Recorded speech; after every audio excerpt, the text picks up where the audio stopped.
Muy buenas noches y bienvenido a un nuevo programa de debate este día viernes 21 de agosto. Hay un tema realmente importante que es lo que ha sucedido desde que se inició el proyecto El Chaparral, esta hidroeléctrica, esta represa que se hizo al norte de San Miguel y que inició como proyecto el 2008 y que se suspendió el 2012 y de ahí para adelante, siendo uno de los principales megaproyectos que el país ha tenido en los últimos 30 años, pareció el caso al Puerto de la Unión, está ahí, en nada absolutamente. Muchos millones se han invertido y muchos millones se han perdido, yo creo que también ahí, y se han perdido básicamente, lo puedo decir, porque pudiera, seguramente si estuviera funcionando, tendríamos algunos réditos importantes que fue por el cual se hizo.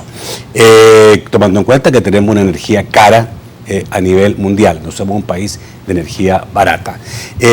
Últimamente han habido no solamente algunos indicativos por parte de Corte de Cuentas que no ha aceptado, ha puesto algunos reparos a los informes sobre la construcción del Chaparral, sino que el Partido Arena ha estado pidiendo la conformación de una comisión especial para investigar y hasta urgiendo a la Fiscalía a que esta investigación que ya la Fiscalía la tiene hace unos meses vaya más rápido. Esta noche me acompañan dos diputados del Partido Arena que han estado detrás de la iniciativa de la investigación, han estado presionando y están por la conformación de esta comisión especial en la Asamblea Legislativa que no cuenta con los votos de los demás partidos que no sean el Partido Arena. Presento inmediatamente a mis invitados, Carlos Reyes, diputado del Partido Arena. Buenas noches. Buenas noches, Nacho, es un gusto estar con larga data, como diputado de 21 años estábamos conversando y sí, digamos, yo le preguntaba. Él está en la Comisión de Transporte, ha estado muchos años en la Comisión de Transporte, también está hoy día en la financiera, pero me decía mi año de experiencia que tuve en el Ministerio de Obras Públicas, donde fuiste gerente de división operativa, seguramente, digamos, hace que en las obras públicas tengas algún conocimiento mayor. Correcto. También está con nosotros el diputado Ricardo Velázquez Parker, diputado del Partido Arena por la Libertad, nuevito en la Asamblea, pero obviamente un hombre que es abogado y que tiene experiencia también en la parte legal.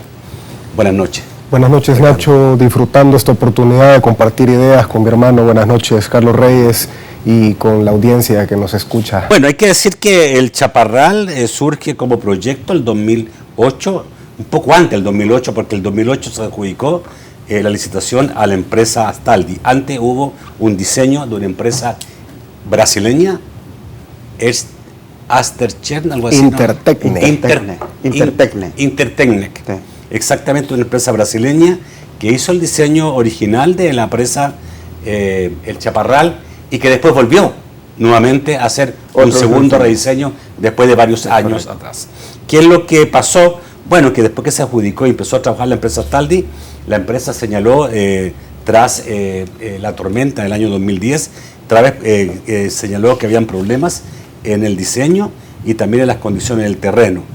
La empresa dijo que no podía cumplir el contrato, a pesar que era un contrato llave en mano. La obra fue abandonada el 2010 y el contrato se concluyó por una acción del presidente Funes.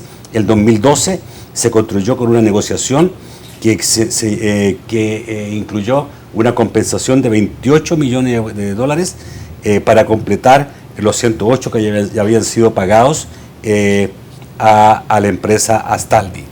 Ahora, digamos, se habla de finalizar la obra, pero obviamente se le ha dicho que puede reiniciarla con un nuevo rediseño y que esto costaría 71 millones más a los 219 millones originales que se estableció como costo de esta obra. Carlos, no sé si me equivoqué en algo. No, bueno, realmente la empresa inició, Nacho y Pueblo Salvadoreño, inició allá por 1997, comenzaron los primeros estudios. Para hacer una empresa es una obra de una magnitud bastante grande y eso significa que hay que hacer estudios preliminares, topográficos, geológicos, por ahí se inició. En el 2004, por ejemplo, vino... En el año 1997. ¿Empezó la empresa brasileña? En esos años comenzó el gobierno del doctor Calderón Sol, por ejemplo, a comenzar a hacer los primeros estudios, los primeros análisis. Necesitamos energía eléctrica, hay que tener una proyección, hay que hacer una presa, hay que buscar un lugar y ahí se comienzan los primeros estudios. En el 2004, por ejemplo, viene una empresa japonesa y esta empresa japonesa ya viene a ver temas ya más de suelos.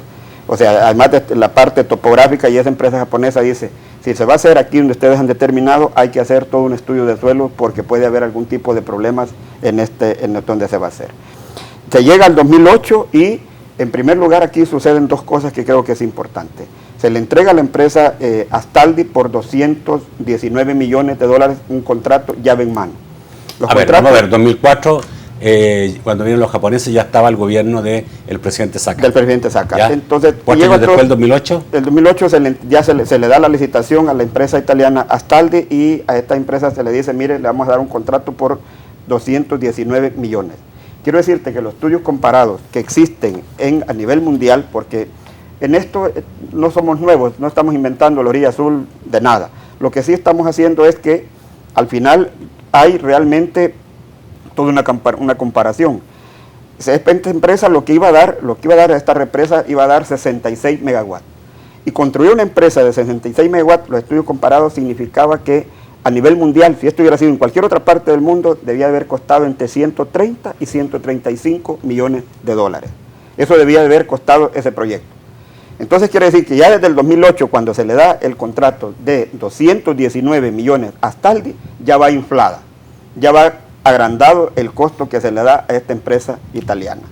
Comienza a trabajar esta empresa y comienza a establecerse, y en el 2010 toma una decisión unilateral. Y dice, señores, yo voy a parar el proyecto. Y da como argumento que hubo la famosa tormenta Ágata, y entonces dice, señores, se ha movido la montaña y resulta de que yo voy a parar este proyecto. Y pasa el 2010, y pasa el 2011, a todo eso el señor Funes recuérdese que venía manejándose del gobierno del presidente Saca, el que venía estando de presidente de la CEL era el señor Salume, y luego de eso quita al señor Salume el señor Funes, y además de eso pone al señor Irving Toches y luego termina poniendo al señor Zamur en el 2012. En febrero del 2012 llega el señor Zamur. Este señor llegando dice vamos a negociar, o sea, no han pasado, vuelvo y repito, desde el 2010 hasta el 2012 el proyecto haciendo operaciones mínimas, la llamaban ellos, nada más. La empresa manteniéndose ahí, pero no haciendo, y el gobierno no hace absolutamente nada, porque ese proyecto esté prácticamente parado. Entonces, cuando llega el señor Leopoldo Zamur, que fue en febrero del 2012, él, para junio del 2012, llegó rápido a cumplir una misión prácticamente, él ya tenía el acuerdo de poder darle a esta empresa 108 millones de dólares. ¿Cómo se sacan esos 108 millones? Dicen ellos, bueno señores, quiere decir que nosotros ahorita estamos dándole prácticamente el 50%. Si la represa iba a costar 219 millones, el 50% era alrededor de ¿qué? 110 millones. Le pagaron a esta empresa, Astaldi, 108 millones. Le dicen, usted me ha hecho ese hoyo ahí, usted ha gastado 85 millones de dólares y le vamos a dar de ganancia a usted por dejarme ese hoyo 23.5 millones de dólares. Eso es lo que realmente le dan a esta empresa italiana. Dentro de todo esto, en el 2006, que permaneció en el país muchos años y que hizo otras obras también. Hizo otras obras, y ya vamos a hablar de otras obras que vino a hacer después incluso de este litigio, que creo que es importante mencionarlas. Pero dentro de todo esto, entre el 2004 que yo mencionaba, que viene la empresa japonesa, llaman a la empresa italiana Intertecni. Y a esa empresa italiana le dan justamente un contrato brasileña para que venga a hacer el diseño básico. Y le pagan nada más y nada menos que 3.7 millones de dólares. Y luego la empresa Astaldi debía hacer su diseño definitivo, porque así lo que establece cuando se hace un contrato llave en mano, la empresa que hace el contrato llave en mano, usted lo que le dice es, El Salvador, ¿qué le dijo a la empresa italiana para hablarlo en términos sencillos y que lo entienda el pueblo salvadoreño? Usted me va a dar una presa construida en este lugar que me va a dar 66 megawatts. Y yo por ello le voy a pagar 219 millones, que ya aclaré que debía de haber pagado 133 millones de dólares. 87 millones de más. Le estaba agregando 87 millones de más. Entonces viene y esa empresa viene acá y la dan. Después la misma CEL en sus estudios, en sus informes de supervisión, dice con toda claridad que hay varias cosas. Los supervisores de CEL. En primer lugar, que el avance del proyecto es apenas del 29%. Eso lo dice CEL. Eso lo dicen los supervisores de CEL. La empresa que tenía la supervisión de CEL, y lo dicen los mismos supervisores, empleados propios de CEL. Además de eso dice justamente, miren señores, resulta que lo que usted me argumentó, las causas imprevisibles, le dijo a Astaldi que por eso era que había suspendido el trabajo. Entonces, las causas que usted me dijo que se había movido la montaña, hemos traído especialistas de todas partes y no se movió. No hay ningún movimiento. ¿Comprobado que no se movió, que no hubo comprobado por la misma CEL, comprobado que no se movió, y entonces viene y dicen ellos, bueno, entonces nosotros hay que dar esta millonada de 108 millones de dólares, y luego la misma CEL, después de que ha entregado esta cantidad en el 2013, dice, el proyecto no se puede quedar abandonado, vamos a volver a contratar a otra empresa que haga un rediseño, y vuelve a traer a la misma empresa brasileña y le paga ya esta vez, ya no 3.7 millones, sino que le paga 5.8 millones de dólares. O sea, la empresa brasileña se ha llevado en ese proyecto 9.5 millones de dólares. Pero del último diseño, yo voy a leer lo que dice el presidente actual de CEL, y lo voy a leer textualmente para que el pueblo salvadoreño lo entienda. Fíjate lo que dice: si nosotros retomamos el rediseño que Intertecne, la obra iba a ser demasiado costosa y el proyecto sería poco o nada rentable para CEL y el Estado. Del último diseño que estamos hablando. Ellos no planteaban una solución diferente, y si pretendíamos construir bajo esa idea tendríamos los mismos problemas en la margen derecha de la montaña. Y el costo rondaría los 500 millones. Wow. Entonces dice que el segundo diseño por el cual pagaron, fíjese bien, los 5.8 millones de dólares no sirvió de absolutamente nada. Y ahora dice el gobierno... ¿Y en qué se basa CEL para decir que el informe, el segundo diseño o trabajo hecho por la empresa brasileña tampoco sirve? Es que supuestamente los mismos técnicos de ellos es lo que han planteado, y por eso es que la solución que están tomando necesitan otros 72 millones de dólares para terminar de hacer este proyecto. Y hay cosas interesantes en esto. Esta empresa famosa, Intertecne, resulta que es la empresa que está involucrada con Petrobras allá en Brasil, y a esa misma empresa de premio por haber hecho dos diseños que no le sirvió el prediseño a Astaldi y que no le sirve el rediseño ahora a la CEL, de premio le dan nada más y nada menos que vaya a supervisar los trabajos que están haciendo hoy, actualmente, en esta fecha, en la presa 5 de noviembre, y por ello le pagan nada más y nada menos que 9.2 millones de dólares. A la empresa brasileña. A la empresa brasileña. La empresa brasileña hoy, si están aquí en El Salvador, posiblemente estén viendo esta entrevista y saben que lo que estoy diciendo es cierto, que vinieron a hacer un prediseño inicial que cobraron 3.7 millones, que vinieron a hacer un rediseño que dice CEL, el presidente de CEL lo he leído, que no sirvió, y hoy están supervisando justamente allá en la presa el 5 de noviembre, de premio les están dando nada más y nada menos que 9.2 millones. Pero a Astaldi, que le dieron 9.2 millones, también la premiaron. Fíjense bien, 108 millones de dólares. Astaldi vino, después de que terminó ese litigio allá y se vino a hacer nada más que por, ni nada menos que por 17 millones la carretera Los Chorros. Vino a hacer nada más y nada menos que desde Reloj de Flores hasta la entrada a la Troncal del Norte por otros alrededor de 9 millones de dólares. Y vino a hacer también el tramo desde la Casa Presidencial hasta Las Delicias por otros 14 millones de dólares, 17 millones de dólares, y vino a hacer un tramo del Citrán. ¿Qué empresa más efectiva? ¿Qué empresa más buena para hacer proyectos? Yo no pudiera decir que la empresa es mala, porque sí, es una empresa tal y reconocida mundialmente y tiene proyectos en muchas partes del mundo. Pero vamos a ver, voy al corte, vuelvo contigo. Quiero que me expliques qué pasa en corte de cuenta en este momento, porque hay unos reparos de corte. Ya volvemos. Bueno, diputado Velázquez Parker, este caso está en la Corte de Cuentas. ¿Cuál fue el informe de la Corte de Cuentas, que tengo entendido que sí encontró reparos? Pues mira, Nacho, este caso particular nos llama la atención no solamente a los miembros de la oposición, no solamente a los ciudadanos.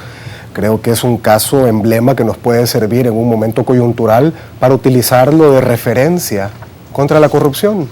Y es que hablar del Chaparral es hacer una combinación entre ineptitud reiterada de distintos funcionarios de gobierno a través de una cronología que Carlos ha plasmado muy bien, y cobardía. Esto es lo que yo denomino las nuevas terengadas del siglo XXI. Lo digo coloquial, pero el orden cronológico y el sentido común te permite ver lo que la Corte de Cuentas nos está dando en su informe. Perdona, ineptitud prolongada y cobardía. Explícame por qué una cosa y otra. Los antecedentes que Carlos muy bien expresaba nos permiten ver de que este es un proyecto viciado desde sus inicios. ya habían advertencias. Esta empresa japonesa J-Power, que vino en el año 2004, estaba recomendando estudios de factibilidad, estaba recomendando hacer unas perforaciones en el subsuelo, en el suelo, para determinar la estabilidad del terreno, y se ignoró completamente esta recomendación. No, a dedo fueron a poner a esta Intertecne brasileña, compadre hablado de los funcionarios de turno de aquel entonces, para regalarles este estudio a una empresa que, fíjate, que ha sido señalada internacionalmente por ineptitud. ¿Y por qué digo por ineptitud? Por incapacidad para darle cumplimiento a las obras y a las ofertas en las que se ha comprometido a realizar estudios. A mí me llama la atención que, por ejemplo, en Guatemala, los chapines no anduvieron con tanto cuento. Allá está el Instituto Nacional de Electrificación, que tenía también a Intertecne para hacer un estudio para la factibilidad del proyecto Xalala. Pero resulta que, como allá sí pidieron las garantías a favor del gobierno suficiente, se dieron cuenta que por cuestiones de incumplimientos, los tribunales guatemaltecos le ganaron el caso a Intertecne y le cerraron el contrato. No anduvieron con cuentos. Es aquí en El Salvador donde terminamos premiando la ineptitud, y de forma cobarde, que es lo que dice la Corte de Cuentas que tú me preguntabas al inicio. Muy sencillo, si esta es aritmética simple. Un contrato llave en mano establece, de acuerdo a la LACAP, si no me equivoco, es el artículo 95. Sí, el artículo 95 de la LACAP establece que en un arreglo directo de contrato llave en mano se debe pagar solamente la obra ejecutada, no más. Y lo que reflejan los estudios de la Corte de Cuentas el día de hoy es que en el momento que se hicieron las erogaciones de estos 108 millones de dólares, que corresponden aproximadamente al 50% de lo que estaba contratado, solamente había un avance del 29 punto tanto por ciento. Es decir, que por una obra del 30%, yo te pago el 50%. Aquí la pregunta que nos hacemos los salvadoreños que tenemos sentido común, y los otros 20%, ¿quién se los quedó? ¿Cuánto se pagó el 50%? A ver, espérate, el 50% está incluido, los 28 millones finales que fueron otorgados. Los 23.5 millones. Los 23.5 están incluidos. La explicación de ese momento recuerdo perfectamente bien, y quiero aclarar también que tendremos sobre este tema otras versiones. La versión en ese momento del presidente Funes, que era el que estaba, digamos, era el presidente de la República, era que era mejor hacer un acuerdo de buena voluntad con la empresa entrar e ir a un juicio internacional. Quiero darte el dato. Porque El Salvador tenía mala experiencia en juicios internacionales. No, espera. Ahí es donde yo hablo de cobardía, y lo digo puntualmente. Fíjate que tengo entendido que hubo una serie de recomendaciones de despachos jurídicos internacionales y nacionales donde le recomendaban en ese momento, mire, usted tiene argumentos suficientes para ganar este proceso en un arbitraje. Y la recomendación internacional y nacional fue, te lo doy. O sea, esos análisis de buffet nacionales te doy el dato, sobre este posible juicio. Te doy el dato, en breve te doy el dato. Salió publicado en periódicos de mayor circulación. Aquí está. Esto salió el 19 de agosto del 2015 en el Diario de Hoy, y dice, antes del arreglo directo, se contrató a las firmas de abogados Curtis, Mallet, Prevost, Colt & Maltz, SC y Rusconi, Medina y Asociados, Central Law, quienes incluso les recomendaron ir a un arbitraje y que solo se cancelara por obras realmente ejecutadas. ¿Sí? Yo no sé cuál era la cobardía de irse a pagar algo que estaba ejecutado hasta el 30%, con el 50%, si tenías estudios y recomendaciones que te decían que tenías argumentos ganadores. Entonces, al final de cuentas, sigue uno preguntándose, miren, ¿sabe qué? Tengan aquí el 50%, digamos que... Uno se lo pregunta. O sea, ¿ustedes creen que aquí hay indicios de corrupción? Por supuesto que hay indicios de corrupción. Y no solo de corrupción, ineptitud reiterada y corrupción. Dolo y culpa. Es decir, que lo menos que esperamos como oposición responsable y como ciudadanos que buscamos transparencia, probidad, rendición de cuentas, es que se abra una investigación transparente. Si lo que los salvadoreños necesitamos ahorita es que en este eje transversal que implica la inseguridad y la corrupción, empecemos a dar muestras de resultados. A ver, usted dice investigación transparente, la Fiscalía está haciendo una investigación, tengo entendido, sobre este caso, y lo que no se ha dado es la creación de la comisión legislativa para investigarlo como se ha hecho con otros casos. No tuvimos los votos, pero el ente contralor del Ministerio Público, que es la Corte de Cuentas, ya está emitiendo un informe que debe servir de base para las consecuencias derivadas de este informe. Y eso es lo que nosotros estamos queriendo señalar en este momento. Carlos. Bueno, aquí yo tengo, por ejemplo, fíjate Nacho, tengo acá el documento que firmaron el señor Leopoldo Zamur con el señor Mario Pieragostini de Astaldi. Y aquí hay varias cosas que yo creo que el pueblo salvadoreño debe de conocerlas. Por ejemplo, dice acá que se siguieron las recomendaciones de informes de la Corte de Cuentas de la República. Fíjate qué interesante. Este mismo convenio dice acá, el acuerdo que ellos llegaron, dice también, tiene una cláusula que es interesante. Dice que considerando el costo-beneficio y que por eso se va a parar esto y que para que no se parara el proyecto y que se terminara. Pero además tiene una cosa interesante que dice la cláusula 12ª, confiabilidad y comunicado de prensa. Ambas partes convienen en que la celebración de este convenio, así como los términos, serán considerados como información confidencial. Y sigue, que esto no se tenía que sacar absolutamente nada.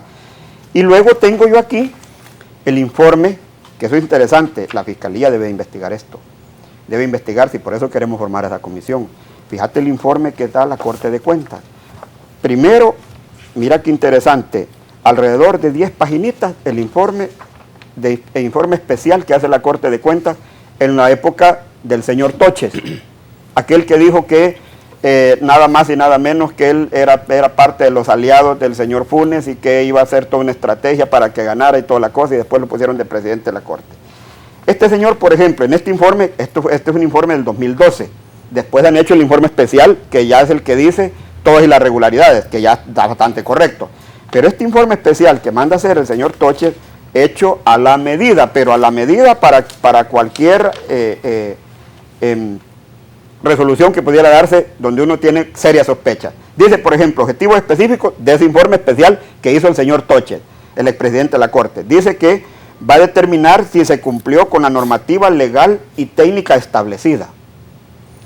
Fíjate, eso es lo que dice el objetivo específico, pero cuando él dice, ya en las recomendaciones, al final dice, este informe no incluye la evaluación técnica de la obra física ejecutada, ni el valor cancelado durante su ejecución, su etapa de ejecución.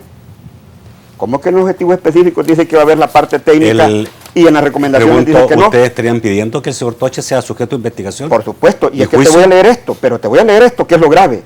Y esto lo voy a leer puntualmente del informe, el considerando número de las conclusiones. Mira la conclusión número 3.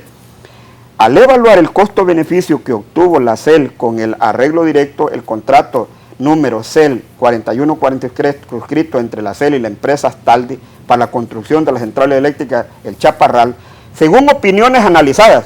Un informe dice según opiniones analizadas. Ajá. ¿De quién? No dice aquí.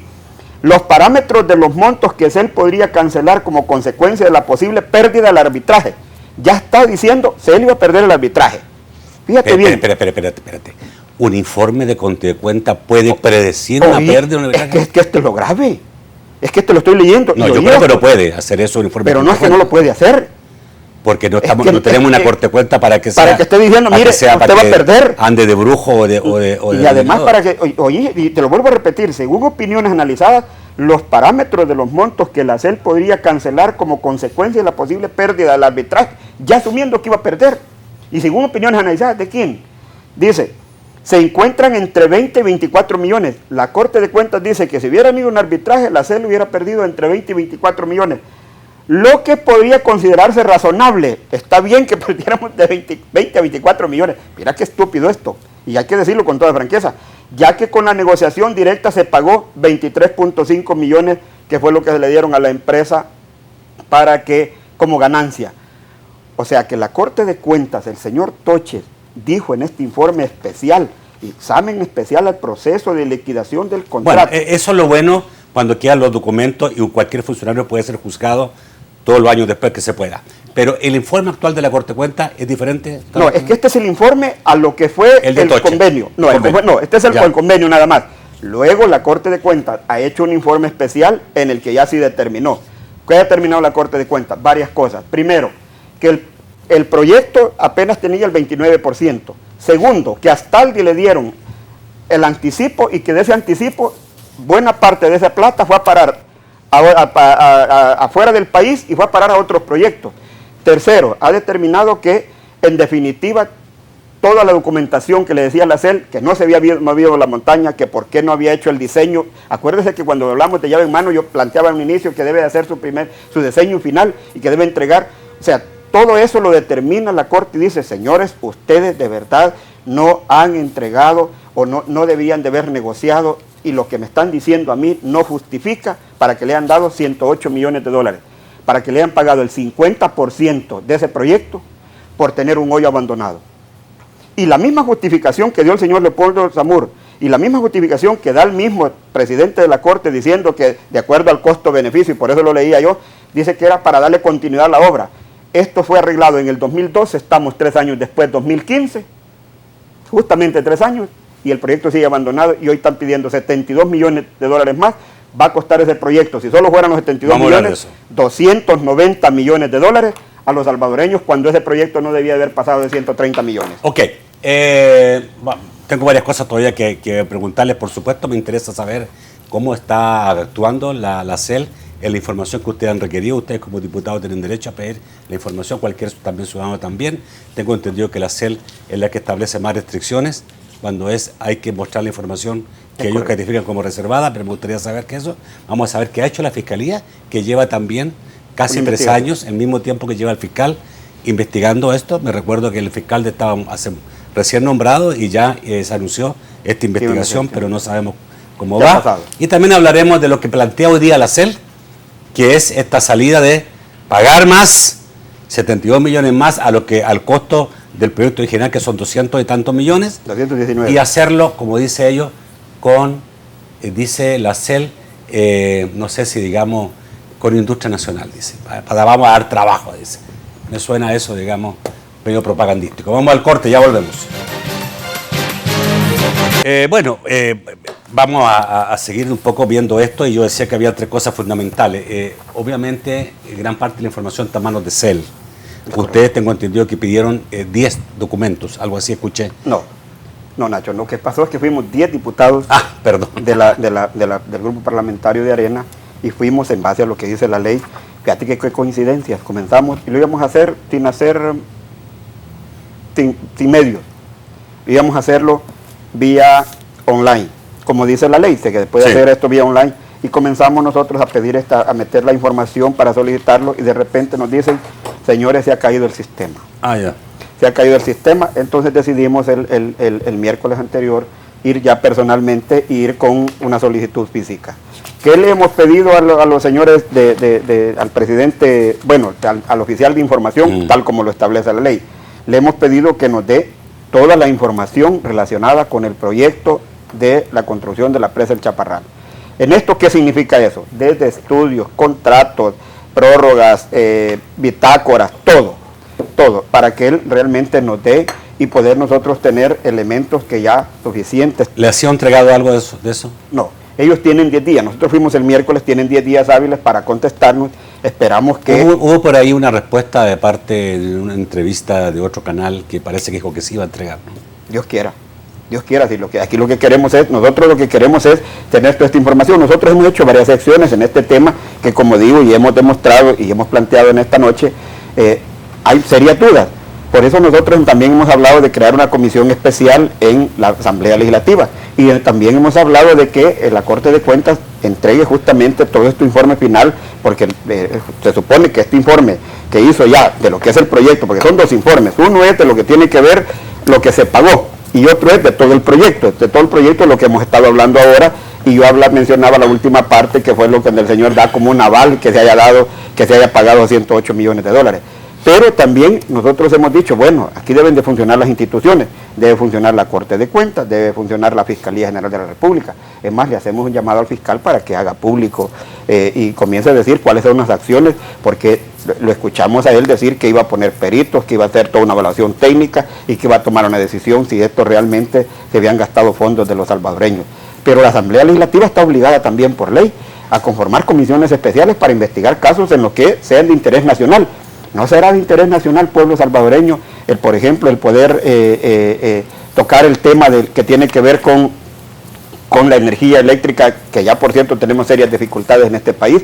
Entonces nosotros fuimos y los hemos apersonado y esperamos que el presidente de la CEL, el oficial de información, por supuesto con la orden del presidente, nos dé toda la información para poder tener en mano y poder analizar. Los otros partidos políticos de la Asamblea no le han apoyado a ustedes en esto, crear la Comisión Especial de la Asamblea Legislativa, señalando que esto está siendo investigado en la Fiscalía y algunos incluso han llegado a pedirle al Partido Arena que no politice el caso del Chaparral. ¿Ya? Esto incluso, digamos, hay una aseveración de parte de Carlos Guerrero, presidente de la Cámara Salvadoreña de la Industria de la Construcción, Casalco, que pidió ayer despolitizar el proyecto de la presa del Chaparral, que está paralizado desde el 2012, y que la CEL pretende, y no quiere que se politice porque la CEL pretende retomar la obra de mano con empresas locales. Pero es que si le llamamos politización a que, por ejemplo, de acuerdo a los parámetros internacionales, este proyecto debía haber costado 130 millones y hicieron un contrato inicial por 219, si le llamamos politización de que un proyecto sin justificaciones y los mismos supervisores de la institución, ahí que el señor presidente de la Casalco va y le pregunta a él, mire, ¿y cómo es que usted a esta empresa justamente le dio los 108 millones de dólares cuando usted realmente, sus supervisores, los supervisores propios suyos, decían que solo era el 28%? Si a eso le llamamos le vamos a llamar politización, que se le pagó el 50% por tener un hoyo abandonado allá justamente desde el 2012, si le vamos a llamar politización justamente que a una empresa por haber dejado ese hoyo le den 23.5 millones de dólares, si le vamos a llamar politización que a la misma empresa que tiene problemas de corrupción allá en Brasil se le hayan dado 9.2 millones de dólares y después le esté dando otro contrato más por 9.5 millones de dólares, si a todo eso le vamos a llamar politización, hombre, que me perdonen, ¿qué esperanzas de los salvadoreños?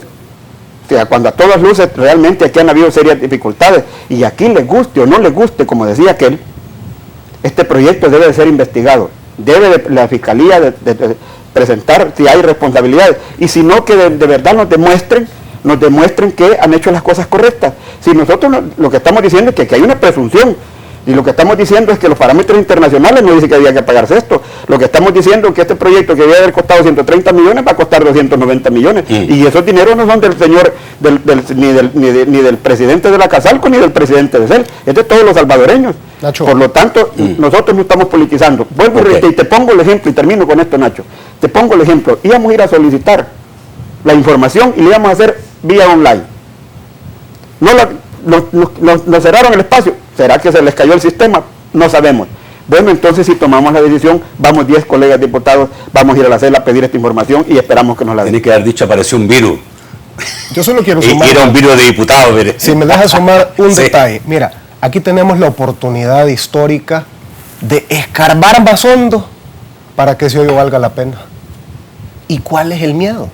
A mí me encantaría que me caiga en la boca. Ricardo, ¿cómo calificas tú la investigación de la Fiscalía hasta ahora? Hasta ahorita totalmente ineficiente, porque ya deberían de tener suficientes elementos de prueba para iniciar procesos contra funcionarios. Y a mí me da igual de qué partido eran, en qué gobierno estuvieron. Yo no estaba en política antes, yo estoy en política hoy. Y hoy que estoy en política, lo que veo con mi gente cuando platico, cuando salgo, es que todos queremos probidad. Todos queremos rendición de cuentas, que me callen la boca todos estos argumentos, todas estas investigaciones, demostrando que no tienen ningún incumplimiento y que no ha habido ninguna obscuridad en las decisiones que francamente, con sentido común de administración, habían advertencias, habían suficientes. ¿Por qué la Fiscalía no ha ido más allá, no ha querido? Darte una respuesta es especular, pero al día de hoy Pero tú puedes como abogado decir cuánto puede durar una investigación de un caso, tú conoces un poco las cosas que están en estos momentos, son de conocimiento público, tú me dirás como abogado si eso constituye elementos suficientes para tener un caso más avanzado o no. ¿Ha querido la Fiscalía o no ha querido hacer la investigación? Algunos piensan que los fiscales de nuestro país históricamente se manejan con que esto lo investigo y esto no, y así van jugando. Tristemente tenés razón, Nacho, y hay una especie de gaveta con una bandera en la Fiscalía General de la República, y esa bandera generalmente la pone el partido que está en el gobierno, y el partido que está en el gobierno le pone la bandera a una gaveta donde las cosas se retrasan, por lo menos, para decirlo de forma elegante. Y yo creo que es hora, y reitero, que ya tenemos que sacar esa parte de nuestra institucionalidad del obscurantismo. Si nosotros queremos llegar al progreso sostenible y queremos vivir en El Salvador que merece mi generación y la generación que sigue, lo primero que tenemos que hacer, antes de hablar de seguridad, antes de hablar de progreso, antes de hablar de economía, es quitar cualquier posibilidad de corrupción de nuestras instituciones. Por ahí tenemos que empezar. Carlos, la solución que da la CEL actual, el nuevo presidente de CEL, de volver al proyecto, porque en un momento determinado se dijo no sigue simplemente y quedó en el aire.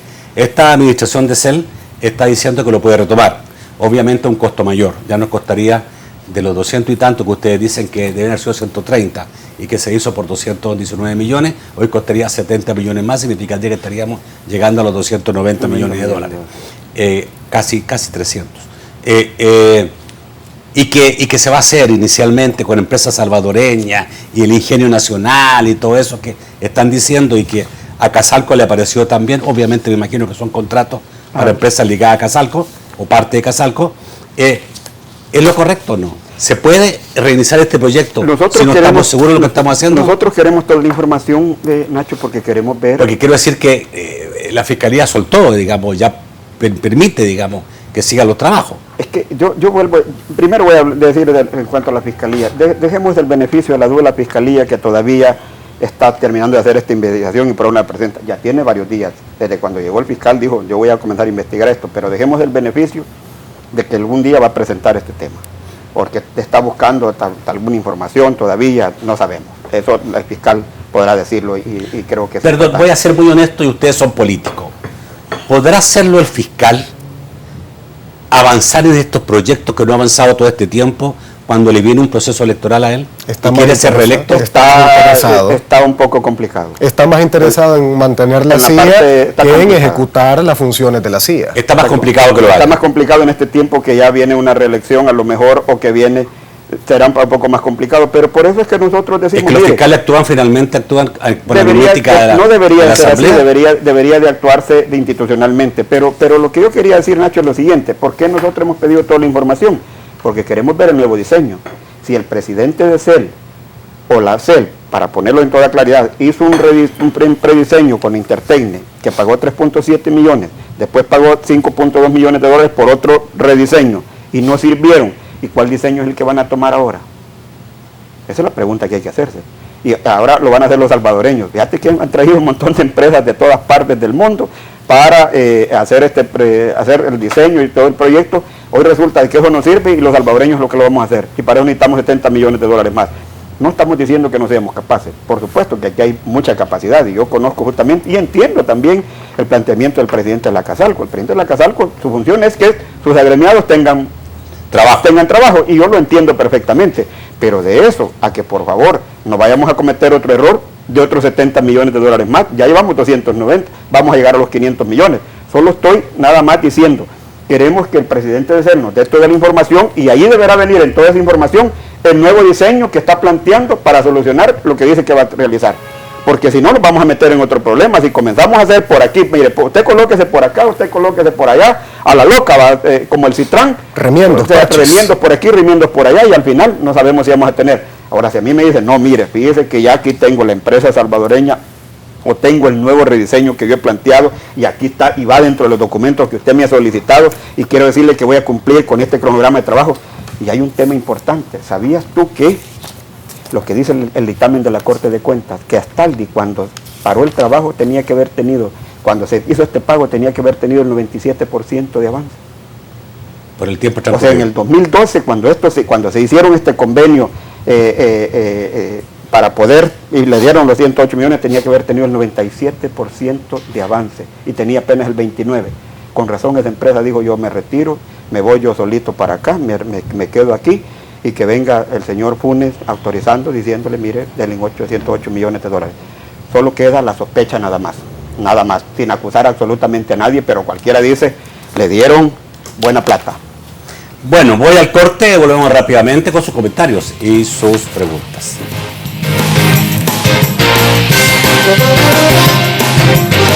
Vamos rápidamente con el último segmento, con las preguntas del público. Voy a aclarar, este programa está siendo pregrabado. Las preguntas del público obedecen a que nosotros ponemos los entrevistados de temprano y la gente empieza a mandar sus preguntas. O sea, si hay gente que en este momento quiere mandar, el programa fue grabado un poco antes de la hora. Vamos con Francisco Bonilla. Buenas noches, vamos a compartir lo que dice Juanjo.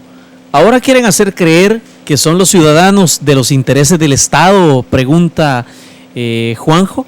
Oscar Martínez dice, independientemente ahora se cuestione al gobierno de turno, lo más sensato es que se aclare la situación del Chaparral. Así de sencillo, pues si no hay nada oscuro, ¿cuál es el temor? Si critican o piden cuentas sus adversarios políticos de no haber corrupción u otro problema. Oscar Martínez, bueno, vamos a revisar lo que dice el expresidente Mauricio Funes en su cuenta de Twitter. Esto lo publicó en días anteriores referente al tema el Chaparral, específicamente el 16 de agosto. La recomendación de no ir al arbitraje en el caso Chaparral fue de la Corte de Cuentas y de los consultores. Ignorancia o mala fe de Carla Hernández, dice en referencia a la diputada del partido Arena por el Departamento de la Libertad.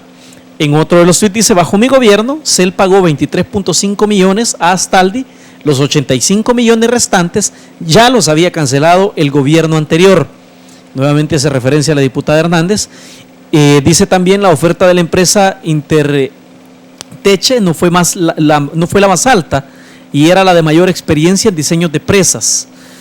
El Chaparral fue suspendido por falla geológica que provocó tormenta Ágata en 2009, no fue decisión de CEL. Y en uno de los tweets al inicio dice, 4 auditorías de la Corte de Cuentas liberan de responsabilidad a CEL en caso Chaparral. ¿Para qué crear una comisión investigadora en la Asamblea Legislativa entonces? Vamos al estudio para las respuestas. Bueno, había uno de Guillermo, no sé que la dejaste, no la leíste, veamos después.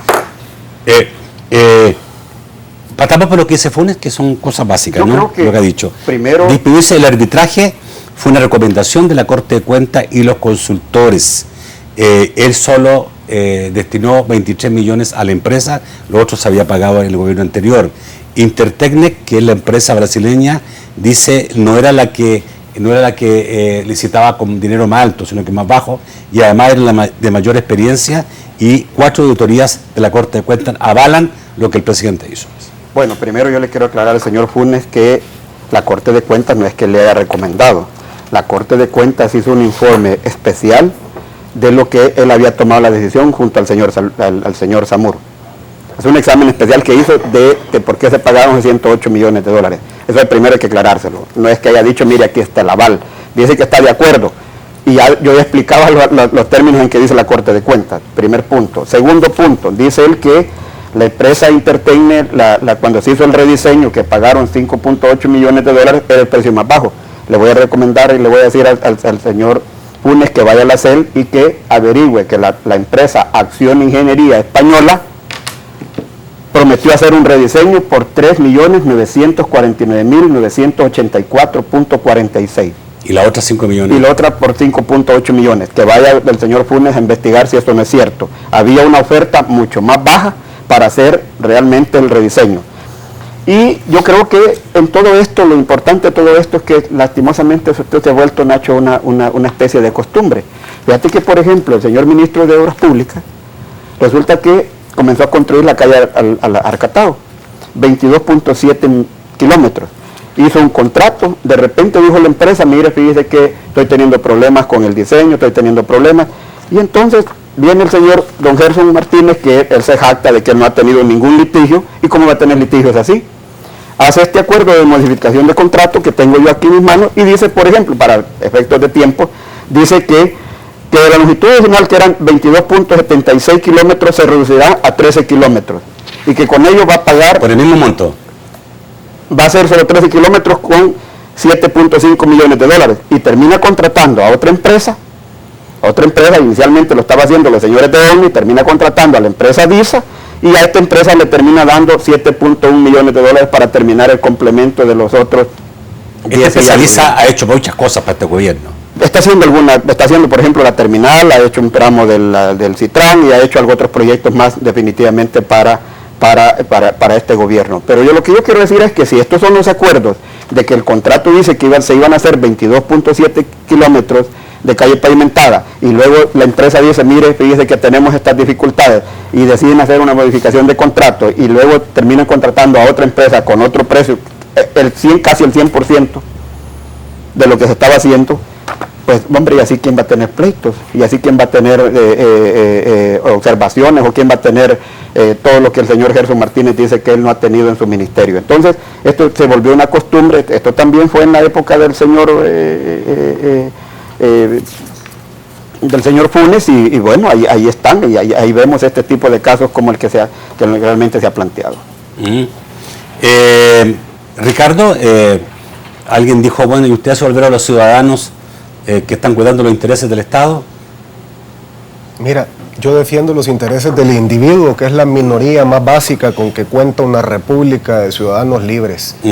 Yo, a título personal, tengo el derecho de indagar, cuestionar, averiguar, preguntar, y no represento una oposición cerrazónica. Nos han tildado últimamente de estar desestabilizando y dando golpes duros blanditos. Acaba de decir por ahí don Medardo, utilizando también el Canal 10, que debería de estar siendo utilizado para cuestiones culturales, educativas, y no para hacerle lobby político al gobierno de turno. Pero nosotros vamos a seguir poniendo los puntos sobre las IES con documentos, con cifras, con datos, de la forma responsable que tenemos por costumbre, señalar las situaciones que nos llaman la atención. Estamos perdiendo una oportunidad histórica si queremos soltar esas cortinas de humo, de politizar lo que a ojos de todos los ciudadanos de sentido común es una oportunidad para transparentar las finanzas públicas, la ejecución de obras públicas, desde la construcción de la presa 15 de septiembre de 1983, no hemos tenido una oportunidad de esta envergadura de desarrollar un proyecto de desarrollo sostenible, de energía renovable. Son banderas del FMLN. Ellos hablan de desarrollo sostenible, amigable con el medio ambiente, que nos callen la boca ejecutando. El pueblo que los puso en esta posición, los puso para ejecutar y no para que sigan buscando culpables y dando excusas, y lo digo categóricamente, por su reiterada ineptitud y por su cobardía. Que dejen de buscar culpables. Voy a leer un correo de mi amigo Guillermo Martínez que puso, pues yo creo que deberían haber invitado a todos los sectores de personas involucradas en el tema para que no se convierta en un programa plagado de lugares comunes y discursos aprendidos. Bueno, mi estimado Guillermo, ojalá tuviéramos esa alta vocación democrática de todos nuestros ciudadanos en El Salvador para permitir que los programas estén en todos los sectores. Normalmente, digamos, cuesta bastante juntarlos. Pero cuando uno parte en un tema por la parte acusadora, me parece que entra bien para poder después seguir, digamos, extendiéndolo. Así lo hemos hecho en todos los casos, incluyendo el caso del presidente Flores, que a algunos les gusta mucho que también lo toquemos, y lo hemos tocado muchas veces. Bueno, gracias por estar esta noche, creo que es importante, creo que esto abre el inicio de obviamente un interés periodístico por este tema. Obviamente todo lo que, ojalá, digamos, todo lo que el Estado haga pudiera ser objeto de investigación y no vivamos en ese pasado donde nada se investigaba, ¿no? Yo estoy a favor de eso. Quedaba en el oscurantismo. Dios quiera que se investigue esto y que se termine, y que primero el llamado al presidente de Salvador Sánchez Serén, para que le diga al presidente de CEL que dé toda esta información.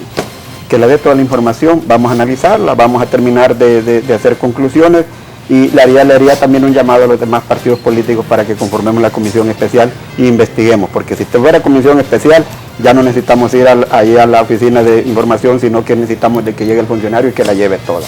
Entonces, bueno, y yo también necesita conocer, creo que sería bueno a ver si hay algún sobreviviente de los que hicieron los grandes megaproyectos en nuestro país. Yo creo que las grandes presas hidroeléctricas en nuestro país, el aeropuerto y grandes obras que fueron hechas hace muchos años atrás, parece que no tuvieron tantos problemas como hemos tenido en los últimos años con las pequeñas mega obras que hemos hecho en 30 años, porque estas son las obras de 30 años.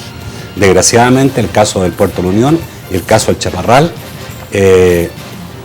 bueno, esos dos son los que lo han dejado ahí esperando, perdiendo dinero. Gracias, Ricardo. Gracias, Nacho. Te reitero, con opacidad es poco lo que podemos avanzar. Con transparencia, rendición de cuentas y responsabilidad, creo que podemos empezar a dar los pasos hacia el desarrollo sostenible que merecemos. Gracias, Carlos. Muchas gracias, Nacho. Es un gusto estar acá y siempre a la orden. Bueno, amigos televidentes, les agradezco mucho su sintonía. Los espero el lunes a las 8 de la noche en un nuevo programa de debate. Que pasen muy buenas noches, excelente fin de semana.